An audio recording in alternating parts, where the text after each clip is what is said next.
One day she was cleaning. Now think, who all are left in her house? Her father, Hmm. herself, her younger son, and from her cupboard, artificial nails are coming out, Oh. which she has never worn till today. An apple, there's an apple. A rotten apple is coming out, and even that is a half-eaten apple. Really? The part that doesn't have the seeds, that one. These things came out of a cupboard. So these kinds of things are used in black magic. Some items are kept for that purpose. Really? So it was found out that whoever did it was actually one of their own relatives who had it done Hmm. because of property. Right. And whoever they had it done by, that person actually did it through a jinn. This was the requirement of the jinn. Because of this, the elder son started eating non-vegetarian food. That was the jinn's requirement too, because his aura was broken. Okay, so what happens because of the aura breaking? Anything can go in or out. It's like your house, if the main door of your house is left open, anyone can come in, whether it's a sage or a thief. Even a stray dog walking down the street can come inside. In the same way, if a person's aura is broken, then any entity can go in or out, anything can enter or leave. So that jinn was doing this, and whatever non-veg food he ate, it was because of the jinn. So his death also happened because of that jinn? Yes, it was the jinn who pulled the lorry. Oh my. So that's what happened. And did you find out about the momos in the fast life, or? Well, because there was an accident. What we heard from the lorry driver is how we found out about the lorry. Yes. Now before that, where did he come from? He came from the place where they sell momos. So what they told us from there, that's what we know. He used to eat there and have chicken. So he had also started doing that from around December onwards, and after February, when the death happened. So it had been about 2 to 3 months that he was doing that. That means it had only been 2 to 3 months since that black magic was done on them. Now I can show you two such things. A child has died. He was just 14 years old. Yes, it happened in India itself, and I have a video of another child as well. Oh. And that video is from his last night. And that video was made only so that next time they could show it to the doctor how the child was writhing in pain at night. Yes, he could not resist. He passed away. Okay. So even 14-year-old children were affected by black magic to the extent of Maran. When black magic reaches the stage of Maran, that's when it leads to death. Maran itself means death. To kill. Right. So as they say, if a person is sick, the body can endure it up to a certain level. Right. After that, the illness worsens. In the same way, black magic continues up to a certain level. After that, it turns into Maran. Oh. So it is that dangerous.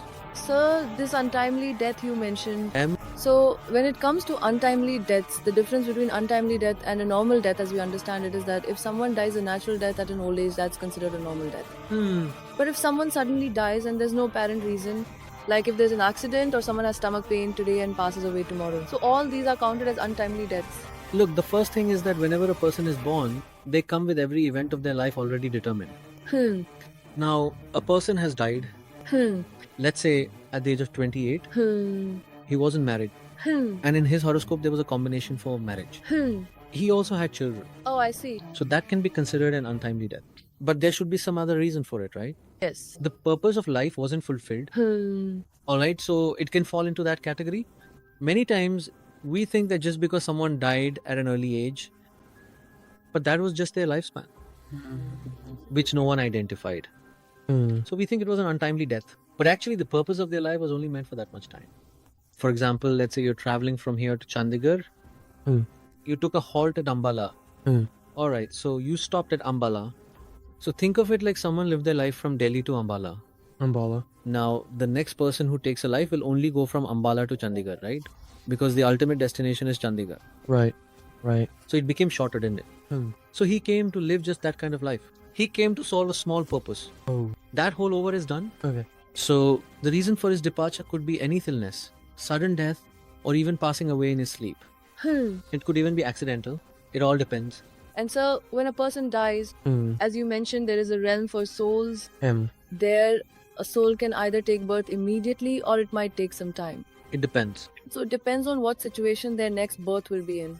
Depending on that, they wait there, or sometimes they wait because of some karma. Now, let's come to this example of the 16-year-old child. Yes. In this case, the parents really wanted him to come.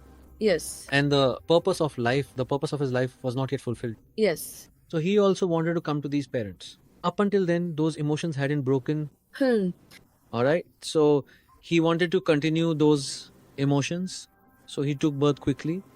All that was needed was to prepare someone for surrogacy. Right. Which they did. All right. So through IVF, they got it done. So everything was taken care of there. But if someone's purpose of life has already been fulfilled, is complete, then it may take 60, 70, or however many years.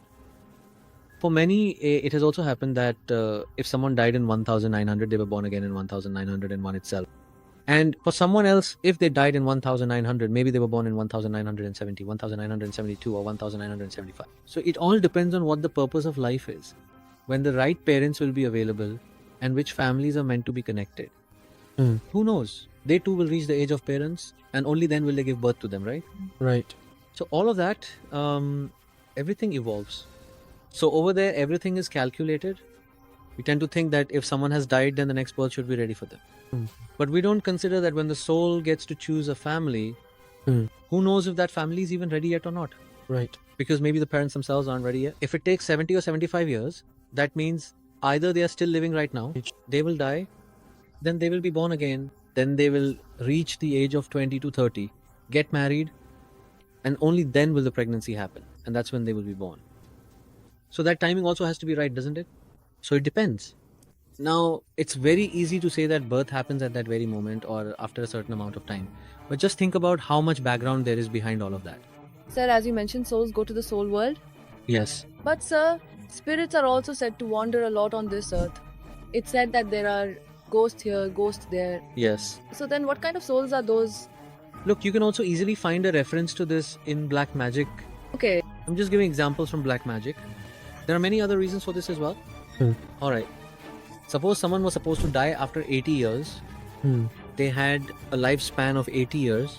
But they died at the age of 30 because of some XYZ reason due to black magic. Alright. Now, if black magic was done on someone, it means it was done on their entire family. You know how there was COVID, right? COVID affects whole family. If one person got COVID, it would spread and eventually affect the whole family. If isolated, all isolate. In the same way, when black magic is done, even if it's done on one person, it spreads to the entire family. See. Now, the one who has passed away, as soon as they leave their body, they immediately know what is true and what is false. Everything becomes clear to them. Right. But until their emotions reach that place, their emotions connect with family number. They feel like somehow they should stay back, somehow warn someone, somehow save someone, and because of that, they just can't move on.